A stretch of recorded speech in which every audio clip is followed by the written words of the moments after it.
ions.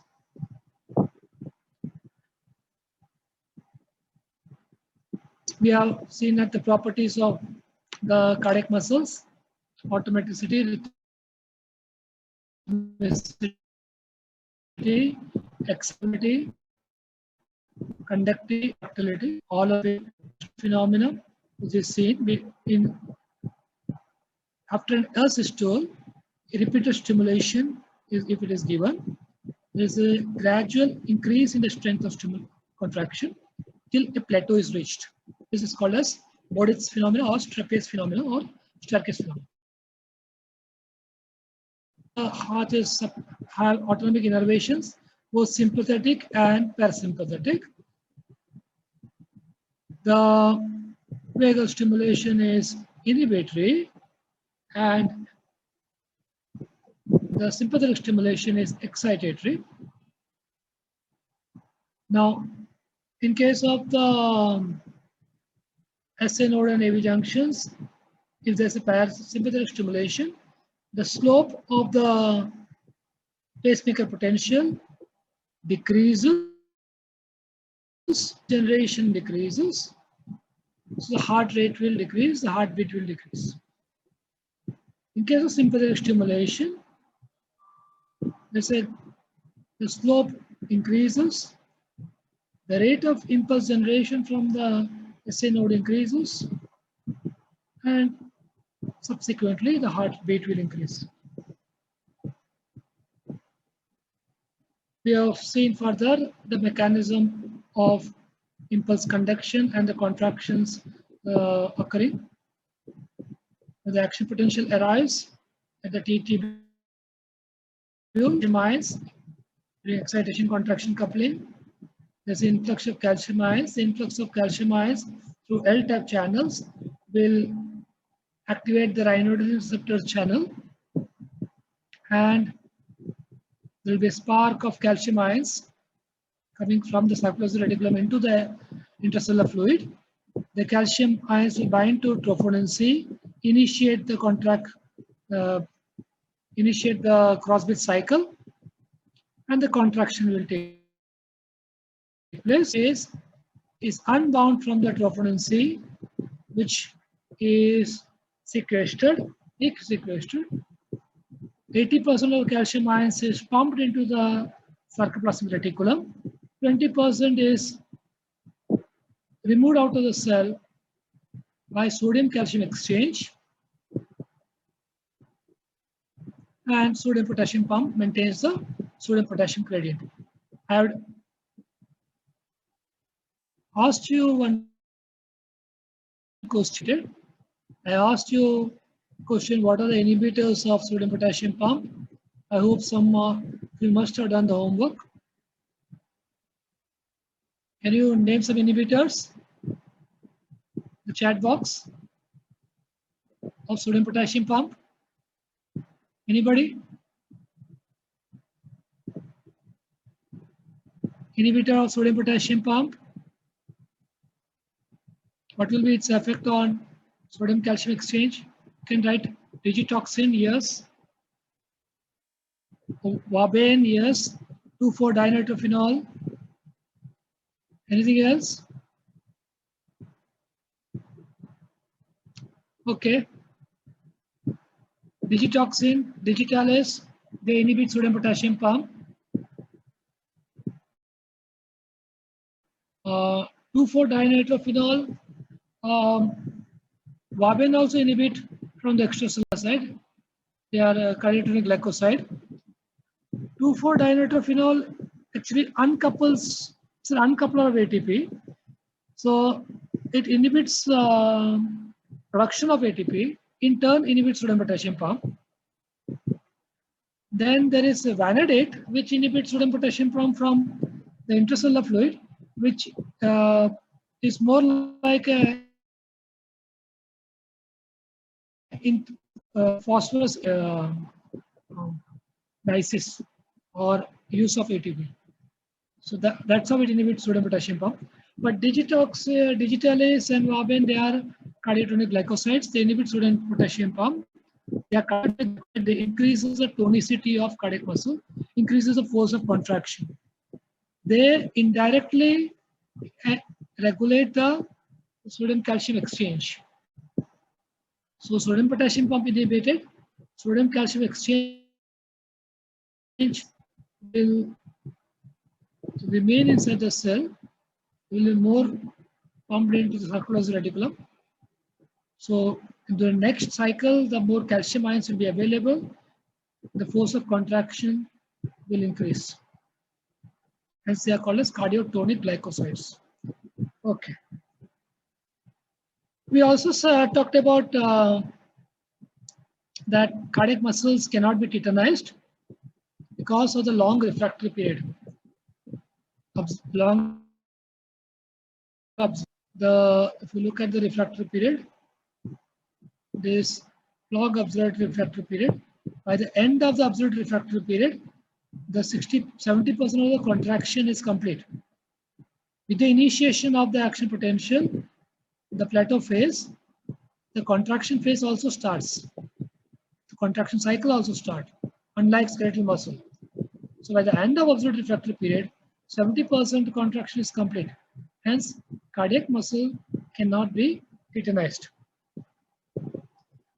So factors affecting membrane potentials, both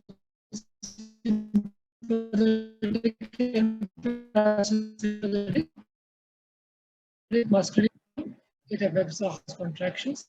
Sympathetic epinephrine is neurotransmitters, increases the force of contraction. Temperature will increase the rate and increase the force of contraction also. Just I will shift a little bit, not comfortable to sit.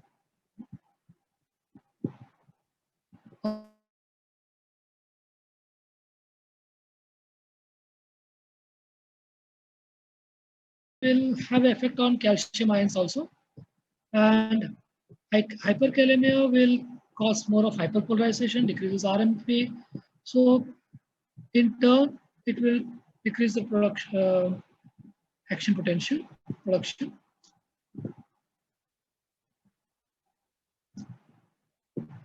Now, stroke volume is the volume of blood which is pumped out of the heart during one single heartbeat. So it is end diastolic volume minus the amount of blood remaining in the ventricle is stroke volume. The factors which will affect stroke volume is contractility primarily the cardiac musculature, preload and afterload. So what is preload and afterload? Preload is degree of stretch which occurs due to the amount of blood which is entering into the ventricle during diastole. And afterload is during the contraction, ventricular contraction, the back pressure which is exerted from the vessel wall, from the large arteries, is the afterload. We'll look at it in more detail.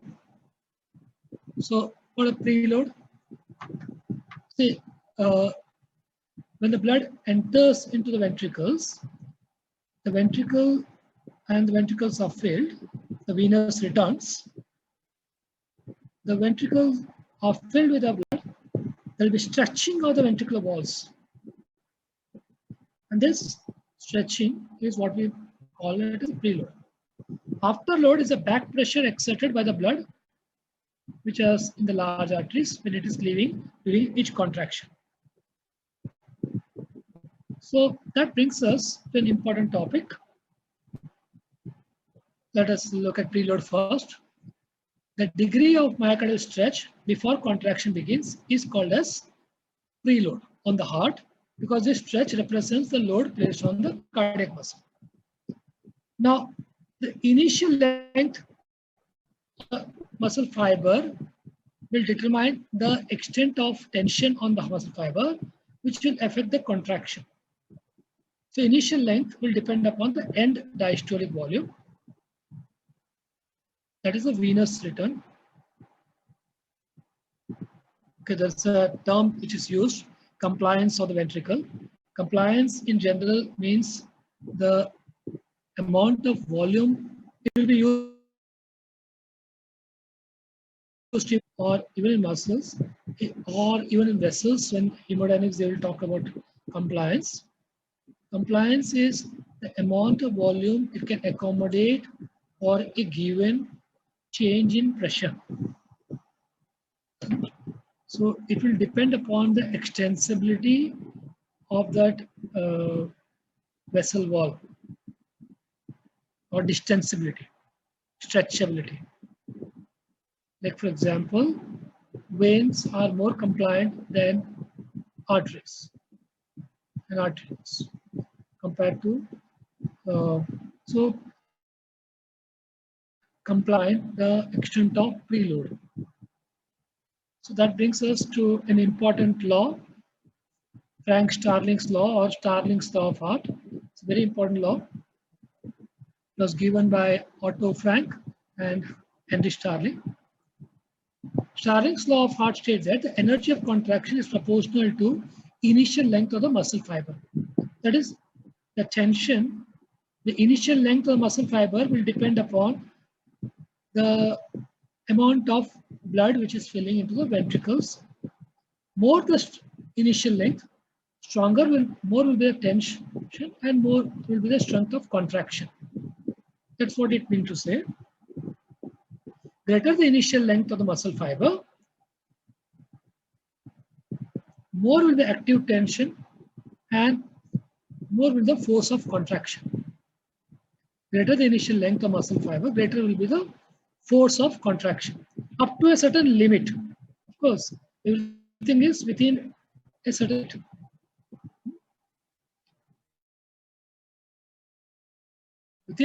level, force of contraction will increase because active tension will increase. Because this is because there will be more cross bridging formed. The muscle contraction occurs because of the cross bridge cycle. More cross bridge will be formed, and the troponins when the cross bridge cycle will be formed. So stretching of cardiac muscle results in increase in force of contraction because the load acting on the heart before it starts contracting is preload. That is because more blood will be entering into the heart during diastole, which will stretch the muscle fiber. The stretched muscle fibers results in a stronger contractile force.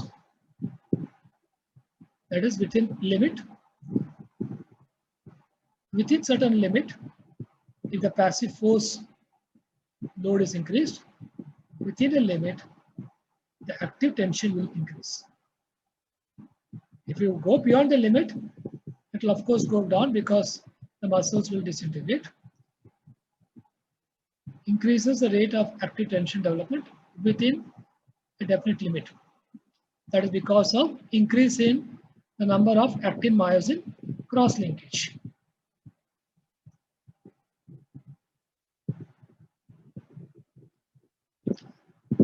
So Frank Starling's law for the heart, the preload or the degree of stretch of cardiac muscle before they contract is critical factor in controlling the stroke volume.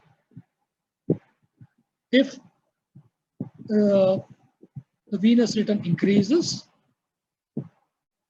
in case of slow heartbeat, it will increase the stroke volume because there will be more stretch of the muscles. If there's a blood loss or a increase in heartbeat, that might decrease the stroke volume if the amount of blood filled in the ventricles decreases. So in turn, ventricular end diastolic volume will increase the stroke volume. If the venous return increases, the stroke volume will increase. Up to a limit, it almost coming to a plateau type of thing. But within a certain limit, there will be an increase in stroke volume. See, this is the actual graph, physiological graph, the A1. In case of cardiac muscle, as the initial length increases, the tension increases. Compare it with the end diastolic volume. Here, the stretch is represented by end diastolic volume. Here the stretch is represented by initial length. In the end diastolic volume, and the force is represented by the stroke volume. So as the end diastolic volume increases, the stroke volume will increase. In case of positive inotropic effect, it shifts the curve towards the left. For the given end diastolic volume, in case of positive inotropic effect, in case of norepinephrine, you will find the stroke volume increases. Okay. If it is a negative effect, the graph will move to the right. With a positive effect, the curve will move to the left. Okay, we'll see next. Increased inotropic effect like norepinephrine catecholamines will cause a shift to the right of the curve. Lactic tension will increase, and for a given end diastolic volume or given muscle length fiber, there is more active tension occurring.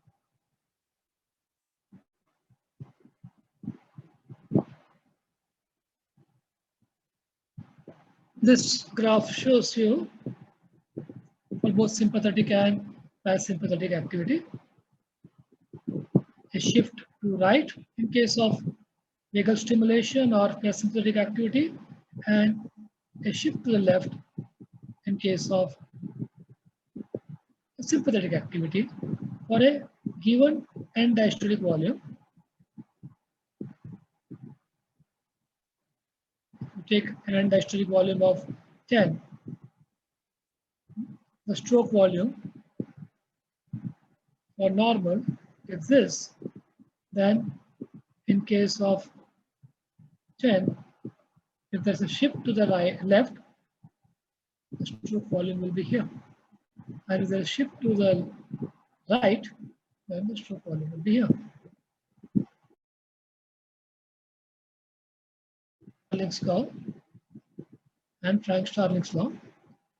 The force of contraction or the tension will depend upon the initial length of the muscle fiber. Initial length of muscle fiber will depend upon the end diastolic volume. Now what is after? It is a load acting on the heart after it starts contracting or resistance. Resistance to ventricular ejection to blood caused by opposing pressures of aorta and systemic circulation. This is the afterload. How does afterload affect? If there is an end diastolic volume, with increasing in afterload, the stroke volume might decrease. But within normal range, within normal limits, increase in afterload, there is not much effect in the cardiac output. But in compromised conditions, afterload might have significant effect. If it is a compromised heart, the increasing afterload might have significant effect. If, for example, in a normal individual, increase in afterload does not have much effect in the stroke volume. But if there's a cardiac failure, mild or moderate or severe, increase in afterload, there's a significant decrease in stroke volume. And if it increases further, there's a significant decrease in stroke volume. A systolic failure develops even a small increase in afterload, having a significant effect on compromised ventricular systolic function. However, it also can tell you that in case of these patients, if the afterload is reduced, there can be significant improvement in the stroke volume. Afterload, a small reduction in afterload in a failing ventricles has a significant effect on the impaired contractility of the heart. Look at the contractile state of the heart. normal person, and in case of heart failure or in cardiogenic shock, and during exercise and walking. During exercise and walking, contractility increases, and in case of failure, contractility state decreases. In these patients, if afterload is reduced, might have improvement in stroke volume. So then what are the factors? Another fact, important point here. I told you stroke volume depends upon contractility, stroke volume preload and afterload. Now contractility of the muscles, the cardiac muscles, can alter the work and power, the rate of working of the contractility.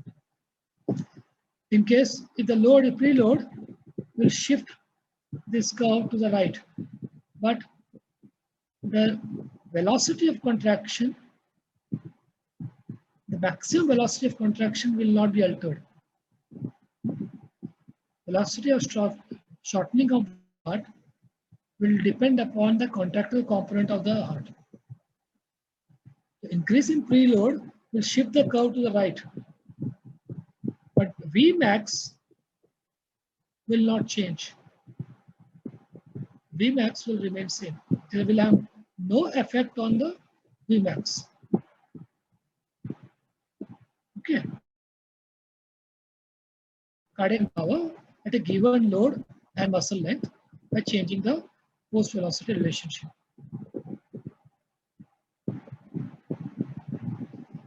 Now, factors affecting contractile property of heart muscles: the intensity of stimulus, threshold, the timing of stimulus, the refractory period, effect of initial tension, that is the Starling's law, which we are talking about.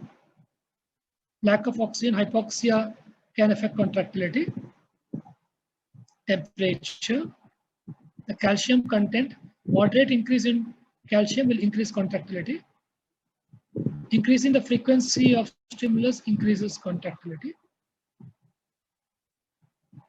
ANS, both sympathetic and parasympathetic.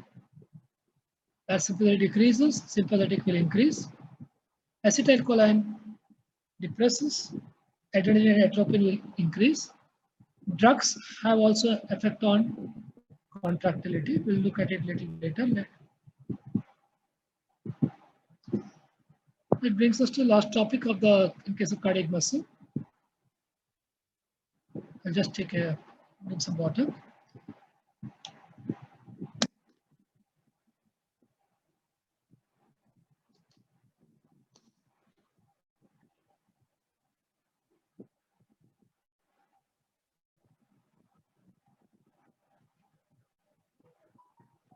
Metabolic properties. Primarily, in case of heart, aerobic respiration is the primary source of energy because the heart is supplied, muscles are supplied with a lot of mitochondria, which we have seen. High myoglobin content ensures maximum oxygen supply, and the coronary circulation, it has abundant coronary circulation. Increase in oxygen demand is met by increasing coronary blood flow. Like, for example, oxygen demand increases during exercise. So blood flow to the heart also increases during exercise. The ability to use the source of energy varies, depend upon the nutritional state of the person. The heart can use all the four sources. Fat 60% can use for energy. Carbohydrates 35%. Ketones and amino acids also 5%. An average large meal of glucose, more pyruvate and lactate is used. During period of starvation, fat is utilized. The heart can also use lactic acid as a source of energy, but hence it reduces the chance of fatigability. Normally 1% of energy used by myocardium is produced by anaerobic metabolism. This proportion will increase during periods of hypoxemia, but lactic acidosis can impair the myocardial function and ultimately can lead to myocardial cell death. Okay, last class I had given you homework. I think I answered this question, but still, if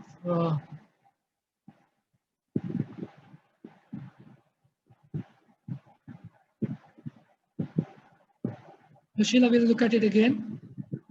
Can anybody answer this question?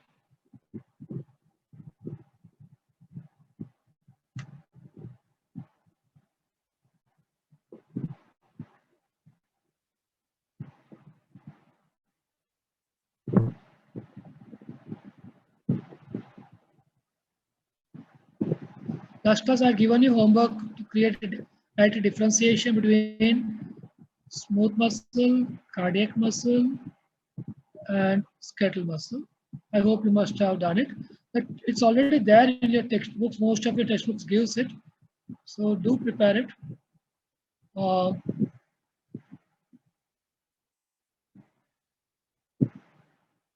Right, Divya? The second homework which I had given you was difference between fast response and slow response action potential.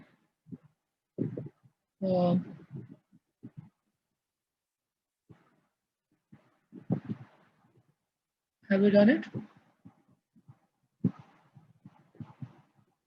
Do look at it. Maybe next class I will bring a chart of it. And the third homework was about this one. So let's look at the answers.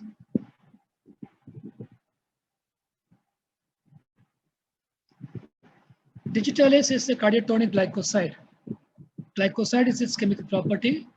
Cardiotonic is its activity, how it functions. It increases the tonicity of the cardiac muscle, increases the contractility of the cardiac muscle, force of contractions.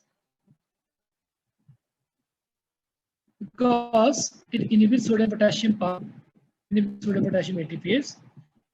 Sodium accumulates inside the cardiac cells. Indirectly, the activity of sodium calcium exchanger is affected. Result is the calcium ions are stored, more calcium ions are available in the intracellular fluid, and they are more pumped into the sodium calcium exchanger, into the sarcoplasmic reticulum. So during the next impulse, when it arrives, the more calcium ions are available inside the cell, or they're pumped from the sarcoplasmic reticulum into the intracellular fluid.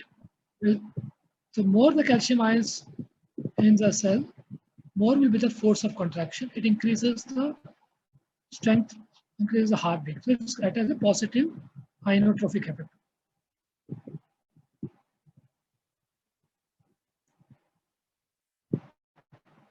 Digitalis has three effects on the heart: positive inotropic effect in myocardial contraction, negative chronotropic effect decreases heart rate, negative dromotropic effect decreases conduction of heart. It is also used to correct atrial fibrillation and atrial flutter. We'll talk about atrial fibrillation and atrial flutter briefly when we talk about cardiac arrhythmias. Might be next week. We'll be taking ECG. I'll be taking classes on ECG. So at that time, I'll talk about atrial fibrillation and cardiac arrhythmias. Basically, I'll talk about. Next class, we'll be talking about generation and conduction of impulses. Do attend that class. It's important because once you understand the generation and conduction pathway of impulse, ECG is generated, the pattern of ECG will be easier. Verapamil is another drug, antiarrhythmic drug. It blocks L-type calcium channel, inhibits calcium influxes, reduces the force of contraction, decreases conduction velocity, slow the rate of diastolic depolarization, and the sinus rate. They are calcium antagonists. The other calcium channel blockers are nifedipine has negative inotropic effect. Beta blockers, atenolol, propranolol also decreases contractility. Acidosis can decrease contractility. Quinidine inhibits fast sodium channel phase 0 becomes slanted, thus delays the conductivity, abolishes re-entry of in case of atrial fibrillation.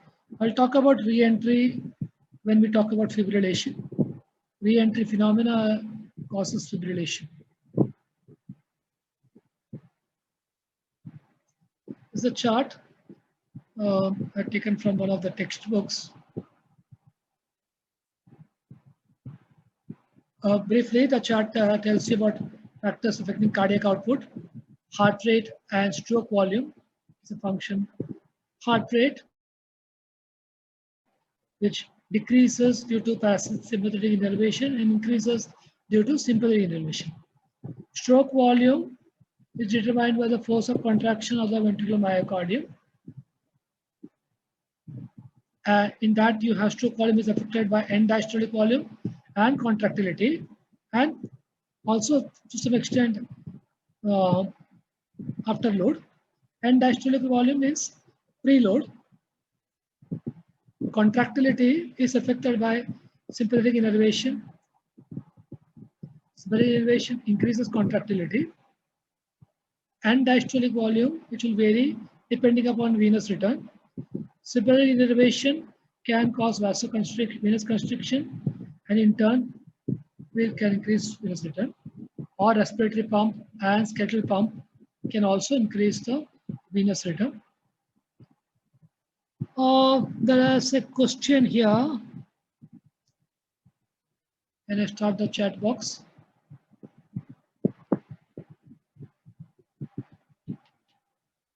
Can you answer this question? Let us first answer the first question. Which step is controlled by ACH?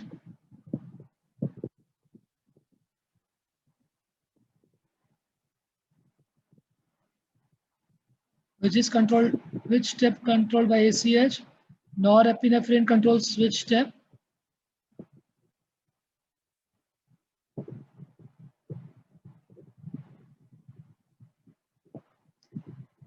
Phase 4. Phase 4 of which one, Rushil? Which action potential? Slow response or fast response?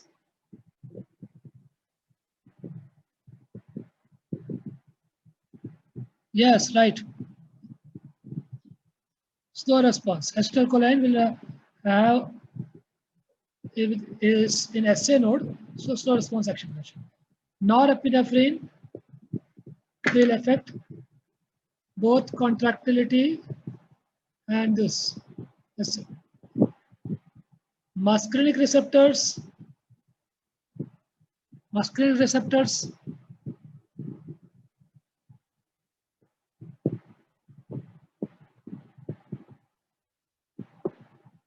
Muscarinic receptors are present where?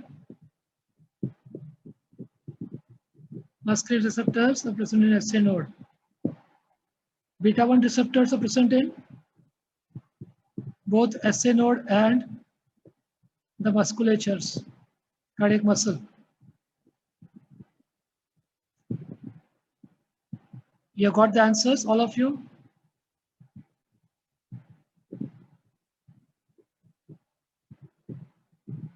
Muscarinic receptors in SA node. Okay, that ends the class for today. We have time.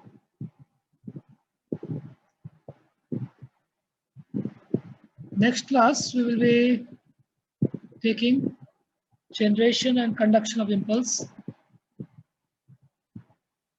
We'll look at primarily look at the specialized conducting tissues, SA node, internodal pathway,